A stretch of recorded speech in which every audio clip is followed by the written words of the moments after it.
Hello, and welcome. Welcome on into the Swear Word. I'm your host, Brandon Swear, and hey, this is a podcast for the chili community, by the chili community. Regardless of your spice tolerance, this is the place for you. Man, up tonight, have you ever wondered why so many hot sauces pack some serious punch while others are all just flavor and no fire?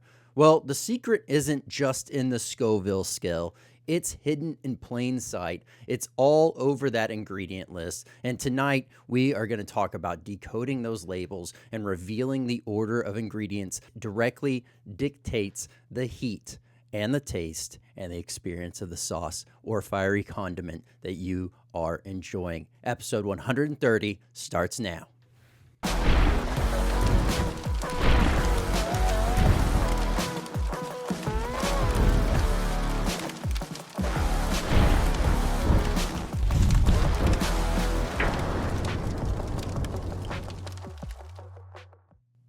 What's going on, Swear Nation? So glad to have everyone here. Whether you're tuning in on YouTube, Spotify, Rumble, or Apple Podcasts, thank you so much for making this podcast what it is. Continue to share this out with other like-minded chili heads or individuals that are just curious about the world of hot, because this is where you can find everything to do with the world of hot.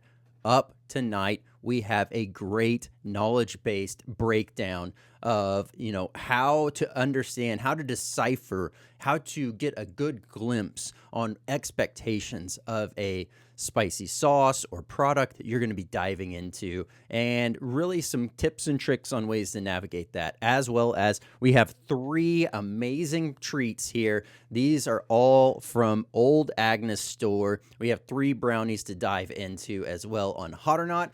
And then, of course, like I said, we're going to be breaking down some overall ingredients on this. No game here tonight, but let's do this. Let's go ahead and jump on over to Hot or Not.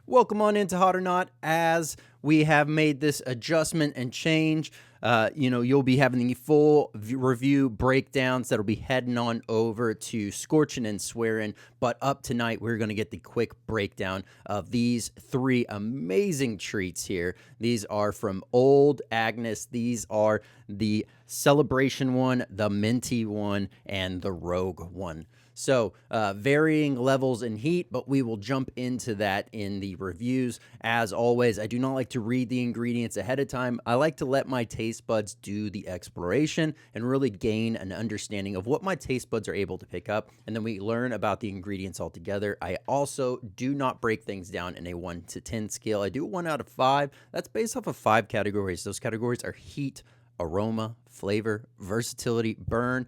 Add those up, average them out, and that gives us our total swear word rating. Yes, heat is different than burn. Heat is that max first 30 seconds of what you're getting, that initial punch. That burn is that post 30 seconds. Does it build? Does it migrate? What are these different effects that you're getting? Are you now getting it more in the gut than you were initially? Are you getting it more in the mouth? So let's do this. Let's go ahead and check out the very first product. This is the Minty one. This one in particular is going to be the lowest level of heat at which Old Agness offers it. Open this one on up. It has the cellophane wrapped around it. All right. Definitely seeing all the beautiful, lovely mints. Nice, dense brownie as expected. They make some amazing stuff. Nice, hearty brownies with great flavor and great spice. Cheers. Oh my goodness. That is amazing. The mint on this is all over on the bottom. You get that nice bright green mint to this, a nice dense chocolatey goodness. I mean, if you like those little chocolate mints that you used to get, after eating dinner, this is basically that in a brownie form. And oh my goodness, so far the Minty one has been an absolute showstopper in flavor and in heat. Now, if you're just starting out, this is going to be one that you're going to be able to enjoy. You're going to be able to pick up, have a nice spicy dessert, whether you're watching a movie, you're relaxing with family or friends, or just want to have a great way to be able to enjoy the night and treat yourself. I'm going to jump back in here. I can't hold back. It's so amazing. The level of the depth of the chocolate aspect to this brownie is so smooth, so creamy, so nice and inviting. And then you got that nice cooling, creamy nature of that mint that's going on in there. So those two things are playing together. And then right sandwiched in between, you have this faint whisper of the overall Carolina Reaper that's in this. So if you're just starting out, definitely grab a 1X of the spicy version.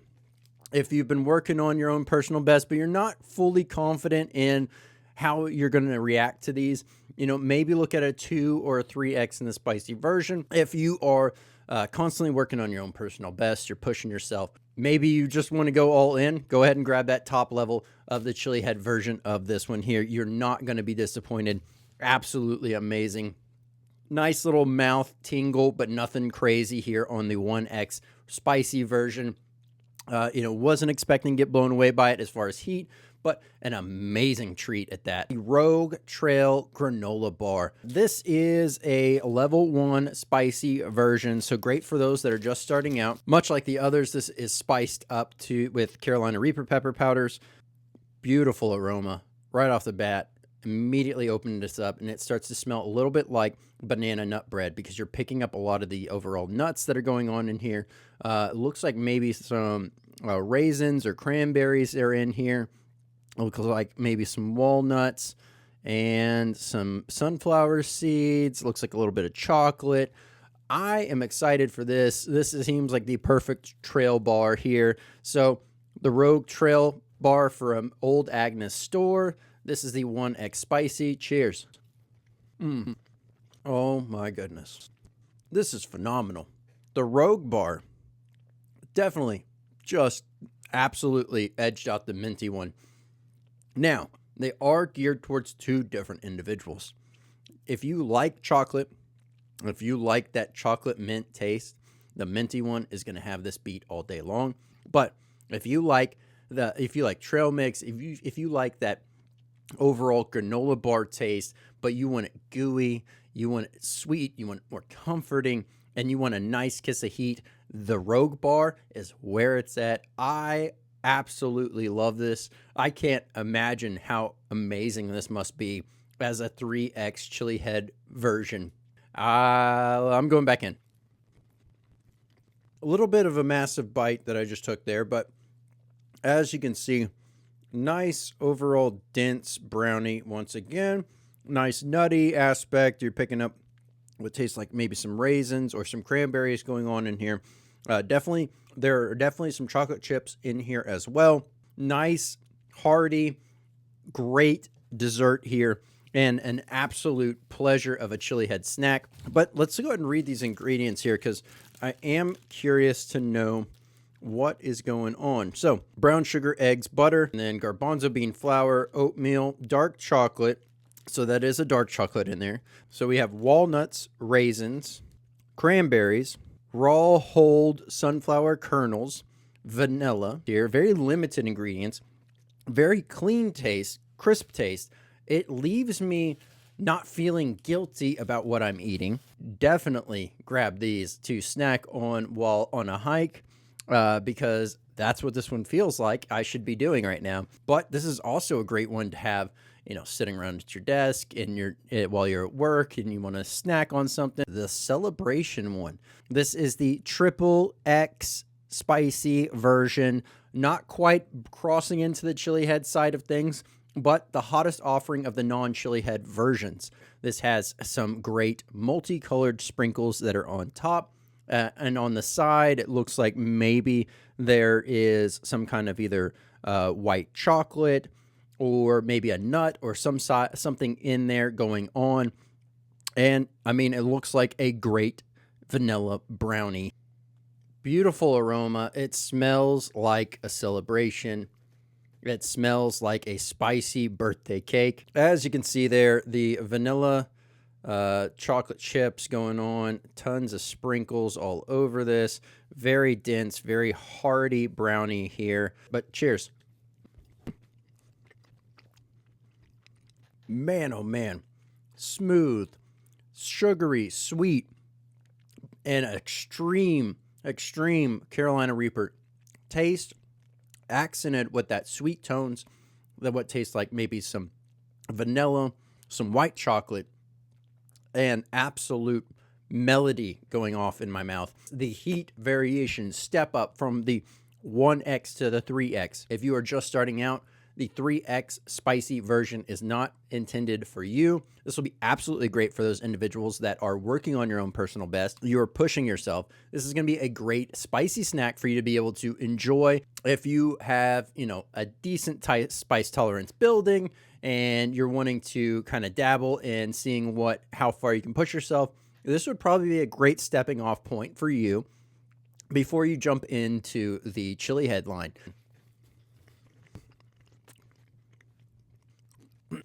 Absolutely amazing. Now, the one thing that I will say is as you are enjoying this, as you're chewing it up, it is absolutely coating the mouth, and you feel that Reaper pepper powder really sinking into your gums, into your tongue and your mouth. The roofs of your mouth, right under your tongue is nice and encoded as well. And start to feel it a little bit more on the back of the throat. Now, with the first X version, the lowest heat spice available, you don't really get that back of the throat touch of any kind of heat. Maybe a very, very faint one, but right here at the 3X, you're just getting enough to have it be clearly noticeable that is what's happening and that is what you're feeling, because you also feel it as you're talking, and as you continue to consume more, you feel it slowly turn up the dial on the back of the throat, but nothing unpleasant. If you're working on your own personal best, this is going to be an absolute pleasure for you to be able to enjoy. Pairing this with some pie would be beautiful. And if you're maybe not so great at handling your heat, you're pairing this with some pie and some ice cream. You can now regulate at which the heat that you're getting, as well as finding fun combinations. If you would like to pick up any of these products that were featured here tonight on Hot or Not, I will have the direct links down below for them, as well as a link to the main site so you can check out all the amazing products from Old Agness store. And definitely head on over there, grab yourself some delicious brownies, pick up a challenge or two, and check out their selection of hot sauces and all the other amazing spices that they have there. But let's do this. Let's go ahead and jump on over to tonight's discussion. All right, so here we go. We are going to start talking about something that is often posed and sent on over to me in the way of messages or just simple interactions with others that I meet on a day-to-day basis, really trying to gain an understanding of why one hot sauce or one spicy product ends up really lighting someone up, whereas another one that says it has the same thing doesn't. So ultimately, we are going to be breaking down and unmasking the ingredient order that shows up on hot sauces. This also will apply out to other FDA, regulated items as well. But for today's discussion, we're going to talk about the hot sauce side of things. So the weighty truth to this all really starts to break down, as I had mentioned a second ago, stemming from the FDA's regulations. So the FDA states that ingredients must be listed by weight. It is one of their rules. It's not rocket science, covering the most abundant ingredients first and then continuing to visually show all the other stacking groups to this method. Now, here is where things get a little bit different, if you will, in the sense of if someone is not FDA regulated, so let's say that they are just making their own hot sauces from home, no real intent to mass sell or any of that nature, and they haven't done the proper steps to be FDA regulated, well, they're not going to potentially fall into this category. Now, there might be a handful out there that are doing it right in the sense of weighing, putting the ingredients in there based on the overall weight that it goes into each of these, sauces. But likelihood is they're probably not going to have it listed there. They might not even have ingredients listed. It might just have a name and some image, or maybe just a name and that's the bottle that you get. So obviously this does not exactly translate perfectly for those that are just making their own hot sauce at home. So, something to be aware of. But the things that we can talk about is this is going to be able to benefit you for, whenever you're online and you're shopping and you're trying to figure out which hot sauce might pack more heat, which hot sauce might have different flavor notes that you're looking for, etc., and really gaining a better understanding of expectations. So with that being said, let's go ahead and dive into some common misleading labels. So maybe you see habanero front and center, but vinegar is the first ingredient. Well, that could be just a vinegar sauce with a hint of heat, or that could be the needs to make that sauce shelf stable. Really where that starts to dive into and really get a better understanding from is continuing on to read the label and see what else is going on. Obviously, there's other ways at which you can really get a good understanding, which is simply trying the sauce. But let's try to decipher it based on the overall ingredients and the label. I brought a few different sauces forward to check out, and this is not simply for us to go through and run through all the tests and all that thing, but this is to give you a good representation and understanding of kind of the different ways at which someone is going about this. With that being said, at the same time, none of which I'm about to dive into is by any way, shape, or form me coming after somebody or saying that this sauce is so far superior than another sauce, etc. This is just to give you an idea of what you should be expecting if someone is making certain claims. So now, let's go ahead and dive back into the misleading aspects that could go on with the labeling. If water or vinegar is the first thing listed, you can, oftentimes expect that the sauce is going to be less concentrated in the overall flavor realm. It might potentially be a little bit weaker and less complex in the overall heat profile. So, ultimately, at the end of the day, just being able to read the ingredients that are listed there isn't always going to be the easiest and most clear and concise way to go about this. A nice little subtle note for a future talking point that we're about to hit on is there's all kinds of ways in which you can add heat to a sauce that doesn't directly come from a pepper source, at which point it may be lower on the list, but because of that additive that has, whether that be cap crystals or pepper extracts, that are going to naturally have a more high concentration of the capsaicin in there, that ends up making it look like, ingredient-wise, rather harmless until you see that down low. So that's something to keep in mind as well whenever you're starting to compare different hot sauces or different spicy products.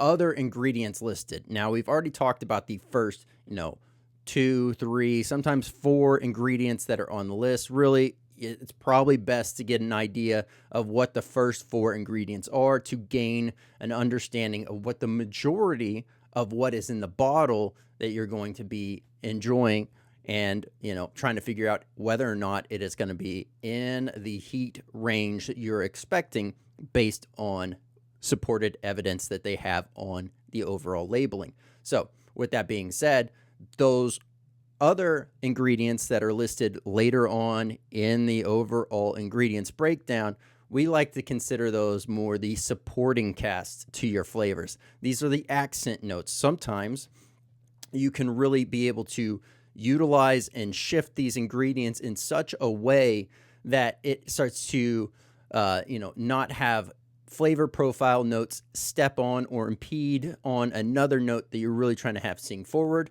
You're wanting these to have a different effect.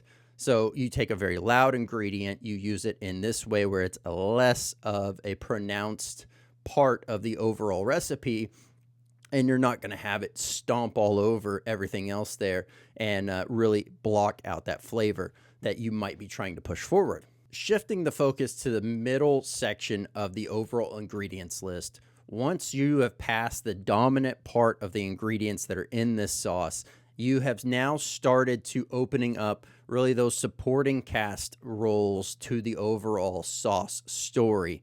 Now, the highlight of these roles are things like salts, sugars, thickeners. Oftentimes, these ingredients are overlooked and dramatically can alter the texture, the sweetness, and the overall balance to this sauce. And here's where I had mentioned that having a very loud, pronounced ingredient in your sauce can easily make it to where if you have that as one of these accent, or as mentioned here, more of a mid section of your overall ingredients list breakdown, it means that that is a less overall weight to the sauce ratio that you have going on ingredient wise, which means that something like ginger, that straight ginger, is very noticeable. It's very loud, and it is a beautiful note, and I love it. But if you're not trying to have that be the star focus of your overall sauce, then having it at a lesser ratio in there is going to allow you to bring forward that bright nature, that very bright pop of the ginger itself, both from the aromatics and the flavor standpoint, and still allow for, say, the peppers, or if you're trying to show off a certain type of fruit or vegetable that's in there, or some unique nature to the overall sauce, you can still keep the ginger in there without disrupting what your overall masterpiece that you're working on. And this is something that you see oftentimes different sauce makers will do to be able to, accent and show a set of ingredients in a different way and really cater towards their overall personal profile to this. It's their thumbprint to this sauce. So, ultimately the impact of these spices and flavorings have a lower down effect. Even a small amount of garlic or onion or, any of these specific spices can be the secret weapon to giving a sauce that unique kick and depth without really just taking over the overall expectations and flavor profile that you have going on. Now, as we look here at the different sauces, I will go ahead, and what we'll do is I'll just kind of grab a few of these here at random, and we will talk through them before diving a little bit deeper into the next part here.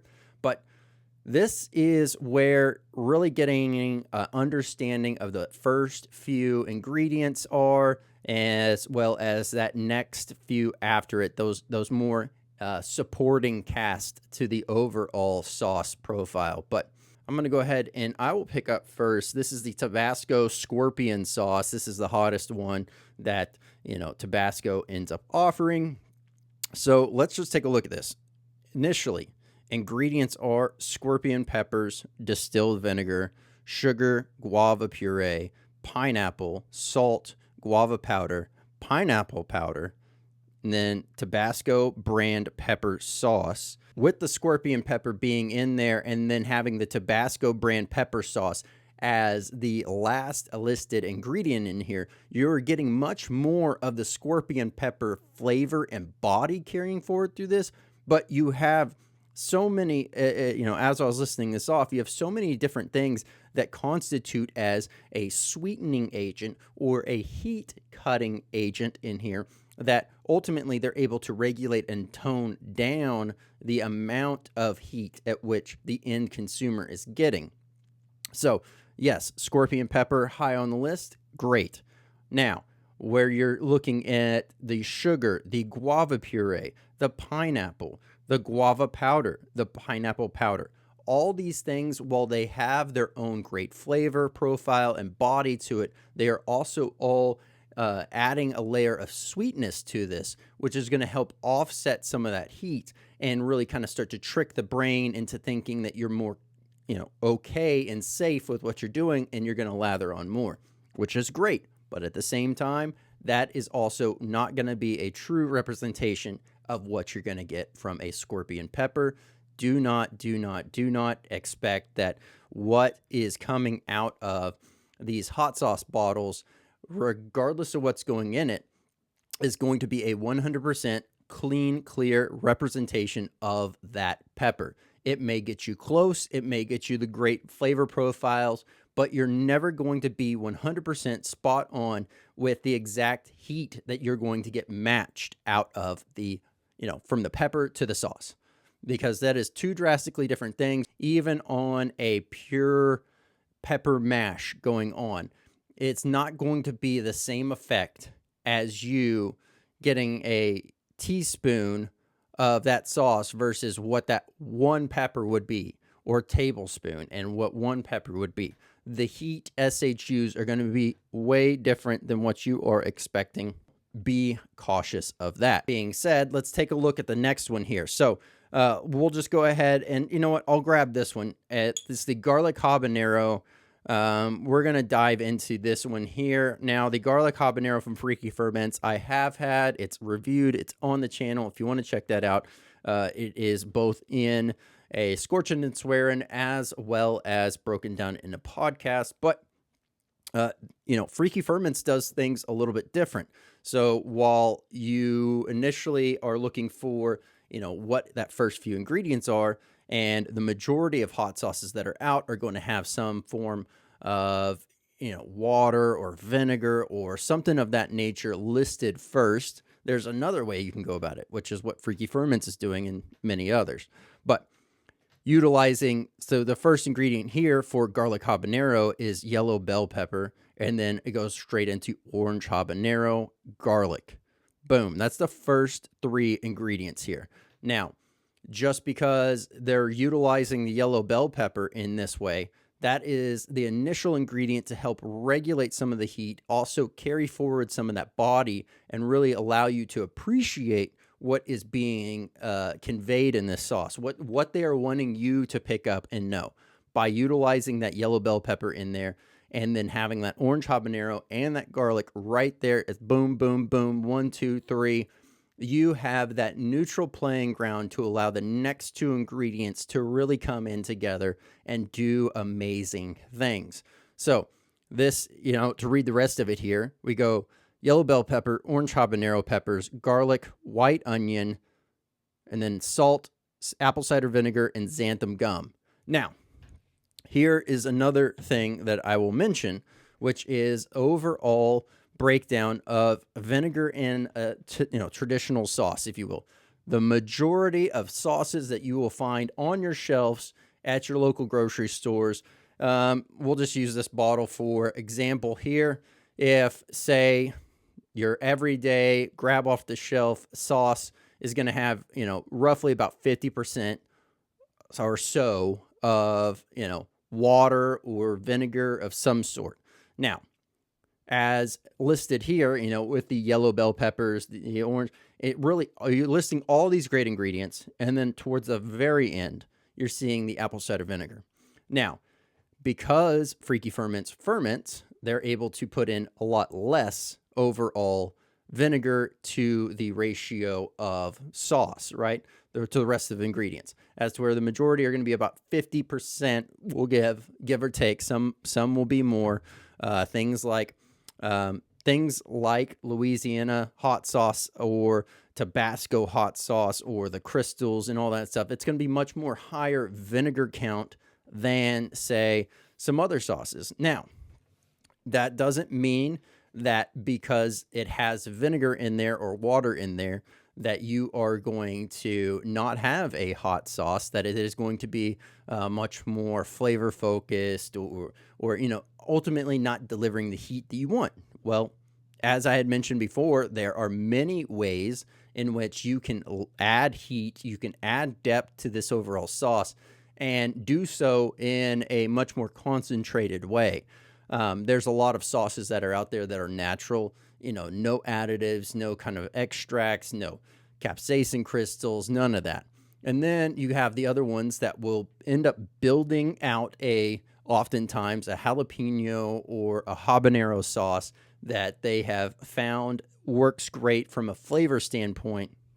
And then you will have individuals adding extract or adding capsaicin crystals to help offset and alleviate what they're trying to achieve from a heat standpoint. Oftentimes, you'll see a lot of these as well with the more novelty aspect to the way that the sauce is done. Not all of them are done that way, but you will see a lot more that are the novelty side that do lean into that. Now, with that being said, let's go ahead and talk on the next subject here, which is ultimately breaking down the Scoville scale versus the label and how this whole real world expectations shake out.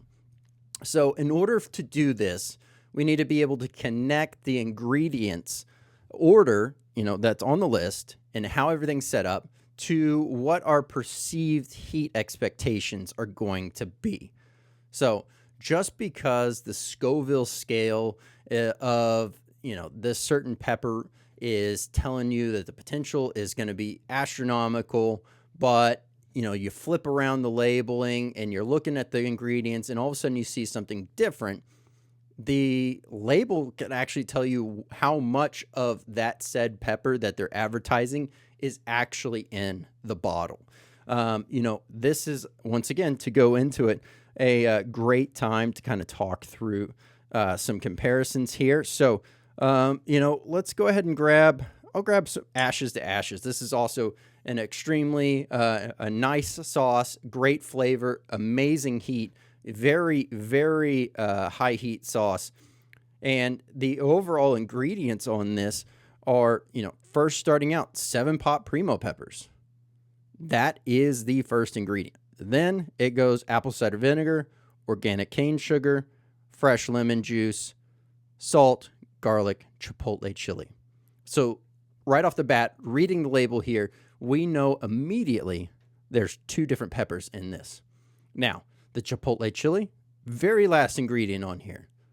What that's telling me, that's more there for the flavor, the smoky, earthy depth that it brings, and really kind of like a level set base to this.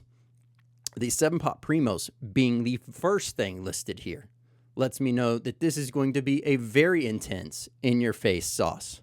Now, also on the front of this label here, it states 7-pot primo edition. This is 63% pepper.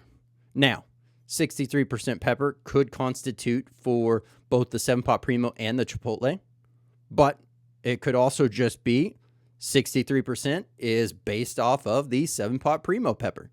And that's where things can be a little bit harder to understand and break down. But with that being said, what I'll do is I'll actually set this one back down and we're going to get a close-up of this again. So this one is right here. Now, if you pay attention to the line here as I move this one in, it's just ever so slightly noticeable because I haven't shaken this to really incorporate the sauce all together.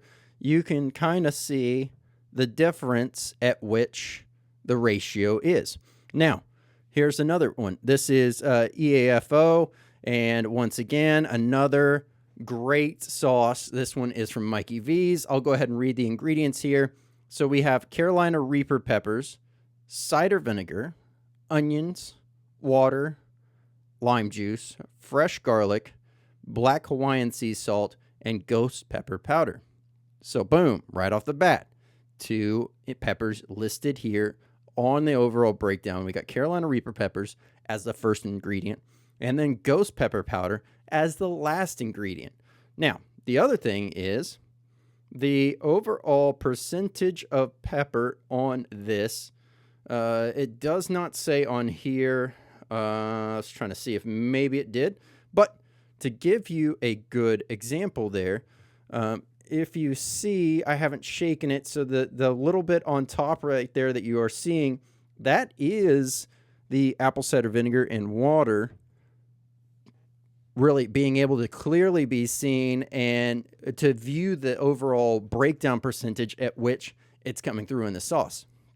Now, I can speak on knowing that I have tried that sauce and also telling you what I see here.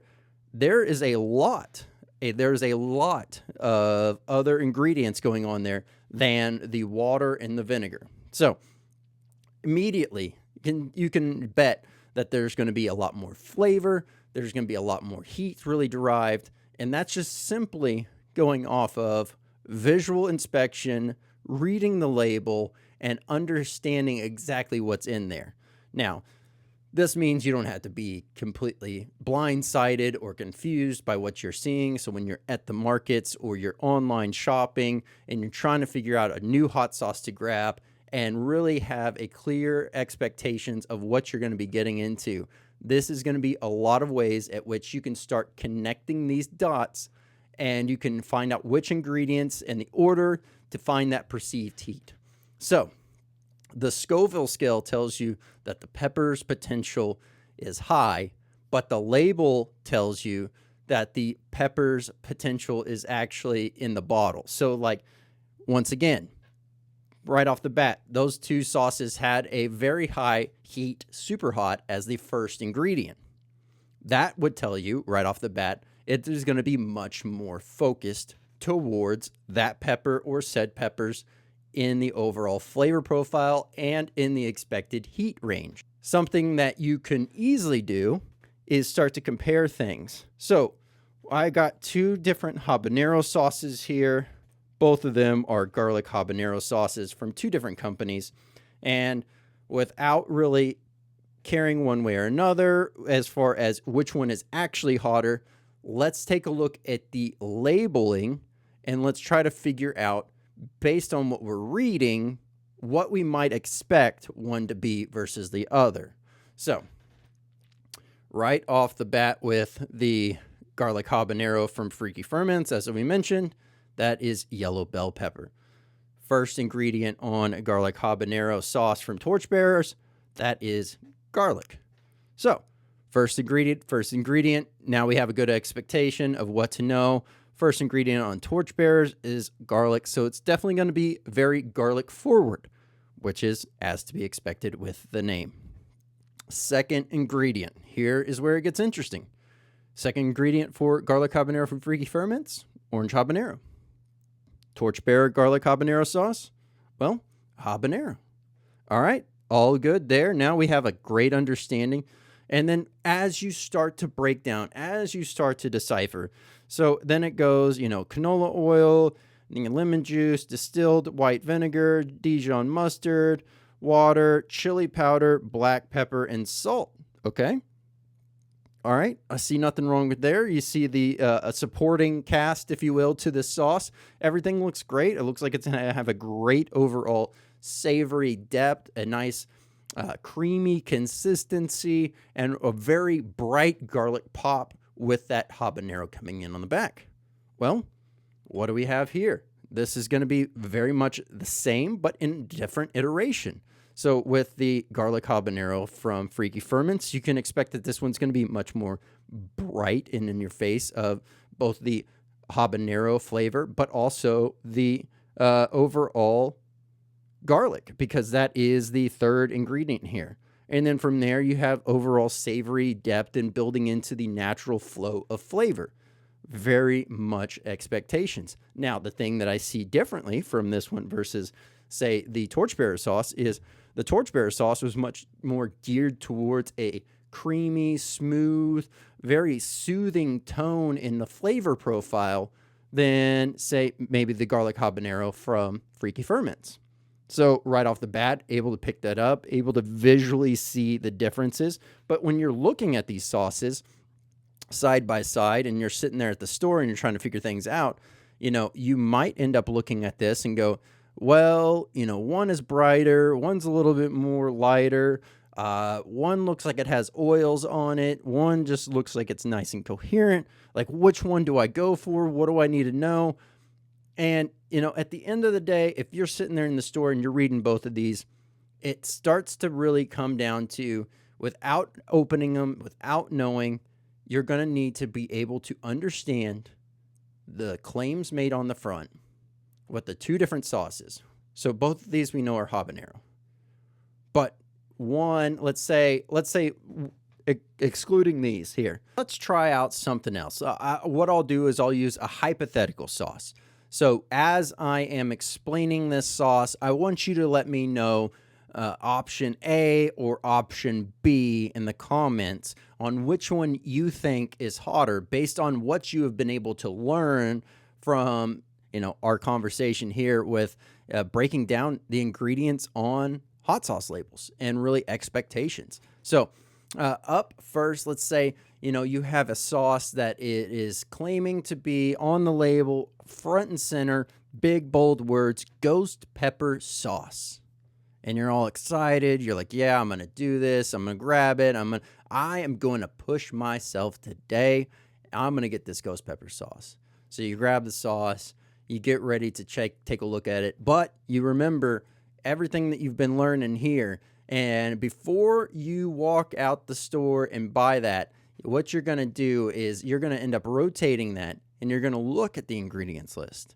And all of a sudden, that ghost pepper sauce that you looked at, you start to notice the first ingredient is vinegar. Okay, well, not too bad. So I kind of know this is going to have a higher flow rate. I kind of know that, it's maybe not going to be living up to the full heat that it could, or maybe it's not going to have quite as much body as it could, but this is only the first ingredient. Let's continue to dive into it. So as you continue to read on, you start to notice second ingredient is Scotch bonnet. Okay, well, it says ghost pepper sauce. It's second ingredient. Hey, it's a pepper. I'm liking this. So, you continue on and you're like, well, the third ingredient is basil. Wait a minute, what's going on? You continue reading, et cetera, salt, pepper, blah, blah, blah, breaks it all down. And then finally, the last thing is ghost pepper. Okay. That's sauce A. So then you start to wonder, well, if this sauce is a ghost pepper sauce, but the ghost pepper isn't till the very end, let me check this other one. So you go grab another one off the shelf. And then you notice that one, the first ingredient might be, I don't know, let's say that first ingredient is jalapeno, right? But then you're like, okay, well, still, it's not the first ingredient. It's not ghost pepper, but let's continue on. And then you start to notice the second ingredient. Man, on this sauce B, second ingredient, that's ghost pepper. Then it says on there ghost pepper mash. And so you finally got the clear expectations. Then you start to have the rest of the supporting cast, the garlics and et cetera, the salt, the pepper, all that other. And now, being an educated buyer and knowing exactly what to expect when getting these, obviously you don't have the full idea, but now you got about, let's call it a 90% certainty on your overall expectations of what you're going to be getting out of that sauce. Do you pick sauce A that says it's a ghost pepper sauce, but the last thing in there is ghost pepper powder? Or do you go with sauce B, where the second ingredient is a ghost pepper mash? Let me know down below what you think. But, ultimately, you need to discern whether you're looking for that true heat, whether you're looking for a certain type of way that this sauce is going to come on, or a nice way of having it toned down, but being able to appreciate the heat. Or maybe you're just looking for something to have a high flow rate and a nice way of spicing up what you might be going on with, whether that be a marinade or a cook or just a finishing. So empowering yourself through this way. Don't just trust the Scoville number that's listed on the front, or don't just trust the overall percentage that is shown there. Start to cross-reference these things. Understand that the ingredients list is a better representation of expectations for the real heat intelligence to this, right? Oftentimes you'll see a nice flashy name of a pepper or something going on the front half of, whether that be a fast food chain trying to feed you something, or whether that be, a flashy snack that's coming out and it has these claims of, oh, this is made with XYZ pepper, and this thing is extremely hot. And then you flip it around and you notice immediately that pepper's not even listed here, or it's listed, but it's listed so far down that you start to question, how much of this pepper am I actually tasting? How much of this pepper am I actually feeling? Because that can easily be the case, and you don't want to not only waste your time, money, and effort on expecting something. It's better to know going into it and have a much more clear, level set idea of expectations so that you're not let down later. And maybe you might have tried out a different sauce had you have compared both of those end result, ingredient breakdowns. So, on your next hot sauce adventure, make sure you stay informed to make better heat choices. Always provide a clear understanding of what you're getting. Stay armed with this knowledge. Go forth, explore your hot sauce aisles with confidence, explore online with confidence, and really gain an understanding. Because I know there's a lot of chili heads out there that have reached out and they've asked for the breakdown and understanding of, what are some of the hottest natural hot sauces that I've tried? Well, you can easily start to decipher what your expectations might be and build out your own personal list online by looking at the ingredients. Now you compiled this list. Now you can filter it down, get it a little bit more honed in, and then from there, you can start to make those educated purchases. So next time you're shopping, pick up 3 different hot sauces, compare the labels, and you'll be amazed on what you discover. Understanding the ingredient order isn't just about hot sauce. It's about being an informed consumer in every aspect of your pantry. So next time you're out there, make sure you take a look. Remember, this applies only to the FDA items. Those that are not FDA regulated don't always follow the same guideline and measures. So you might end up getting something that's made by somebody and they might not have any ingredients listed, or maybe they have everything just listed as they please instead of the weight at which the sauce is made from. So if you enjoyed tonight's discussion on the breakdown of the hot sauce labels and ingredients and expectations and all that, let me know down in the comments below. And if you'd like to dive a little bit more deeply into this conversation or a conversation similar to this, let me know down below as well. And definitely we'll be answering all those questions as they come in, and also setting some aside for a future episode. So appreciate all of y'all who are constantly reaching out with all these great ideas, as well as, just the overall positive sentiment to, what the podcast has been able to accomplish. So thank y'all so much. And thank you all for everyone that's really recently been tuning in and checking out the podcast. Don't forget, new episodes drop every Tuesday and Thursday at 8 p.m. Central. If you want to pick up the amazing, delicious treats here that were reviewed on Hot or Not tonight from Old Agness store, I'll have the direct links down below, as well as a link to the main site so you can check out the full lineup of amazing products from Old Agness store. Thank you to the sponsors, podvision.io. If you're looking to grow your brand, start your brand, you hit a bump in the road, you're trying to figure things out, highly recommend checking out podvision.io for all of those needs, as well as webdx.one. Maybe you have an online site. Maybe you had someone at one point, but you lost contact with them. Maybe you never got around to making that site happen. Reach out to webdx.one. They make it simple, painless, and easy. And guess what? You get to continue doing what you do best and not have to worry about that hassle. So check out webdx.one for all of those needs. I'm Brandon Swear, and from everything from the world of hot, this has been The Swear Word.